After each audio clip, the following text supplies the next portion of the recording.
नमस्कार। आकाशवाणी जयपुर अजमेर से प्रस्तुत हैं प्रादेशिक समाचार।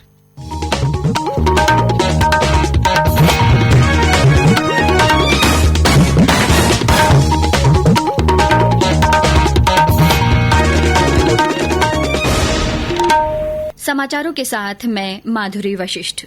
केंद्रीय वित्त मंत्री निर्मला सीतारमण आज नई दिल्ली में शाम 4 बजे एक संवाददाता सम्मेलन को संबोधित करेंगी। इस सम्मेलन में आत्मनिर्भर भारत अभियान आर्थिक पैकेज के अंतर्गत कुछ और नई घोषणाएं किए जाने की संभावना है।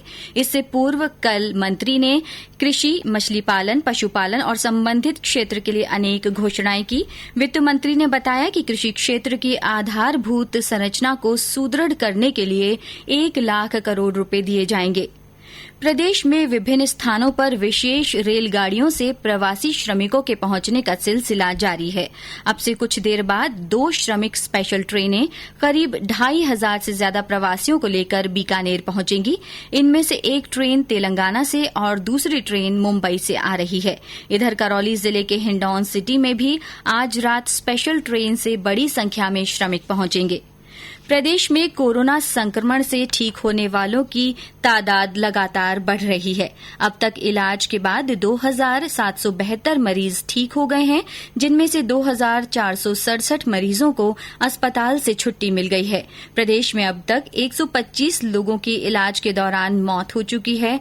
आज 91 नए मामले सामने आने के बाद अब प्रदेश में संक्रमितों की कुल संख्या 4,838 हो गई है। कोविड-19 के सर्वाधिक 55 मामले जयपुर में मिले। जयपुर में जिला कारागृह में 48 कैदी संक्रमित पाए गए। डूंगरपुर में 21, उदयपुर में 9, सिरोही में 2, कोटा, झुंझुनू, भरतपुर और अजमेर में एक व्यक्ति में कोरोना संक्रमण की पुष्टि हुई है। केंद्र सरकार ने राज्यों से ये सुनिश्चित करने को कहा है कि कोई भी प्रवासी श्रमिक पैदल घर वापसी न करे।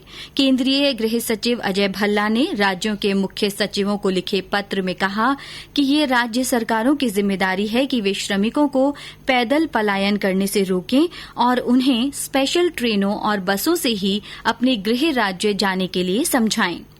मुख्यमंत्री अशोक गहलोत ने अधिकारियों को निर्देश दिए हैं कि क्वारंटीन सेंटरों में रह रहे प्रवासियों और श्रमिकों को किसी भी बात की तकलीफ न हो, इसके लिए इंतजाम किए जाएं। श्री गहलोत ने कहा कि हॉटस्पॉट और कर्फ्यूग्रस्त क्षेत्र को छोड़कर प्रदेश में एक जिले से दूसरे जिले में जाने वाले व्यक्तियों को 14 दिन के लिए क्वारंटीन नहीं किया जाएगा। राज्य की कृषि उपज मंडियां आज से फिर खुल गई हैं। राज्य सरकार द्वारा 2% कृषक कल्याण फीस लगाने के विरोध में मंडियां बंद थीं। हमारे झालावाड़ और अलवर संवाददाताओं ने बताया कि 9 दिन से बंद मंडियों में फिर से काम शुरू होने से किसान और व्यापारी खुश हैं। मंडियों में सोशल डिस्टेंसिंग का पालन करते हुए काम किया जा रहा है। झालावाड़ जिले में लॉकडाउन के दौरान श्रमिकों को मनरेगा के माध्यम से रोजगार के अवसर मिल रहे हैं। मजदूर कार्यस्थल पर संक्रमण से बचाव के लिए सोशल डिस्टेंसिंग का पालन करते हुए काम कर रहे हैं। जिले के मुंडलिया खेड़ी गांव के लोग गांव में ही रोजगार मिलने से खुश हैं। लॉकडाउन चल रहा है और हम सभी लोगों को मुंडलिया खेड़ी वासियों को यहाँ नरेगा में रोजगार मिल रहा है।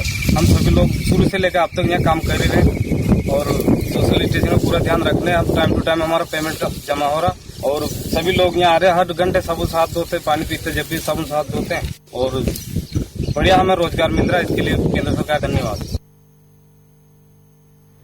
केंद्रीय पेट्रोलियम मंत्री धर्मेंद्र प्रधान ने आज प्रधानमंत्री उज्ज्वला योजना के लाभार्थियों के साथ वीडियो कॉन्फ्रेंस के माध्यम से बातचीत की।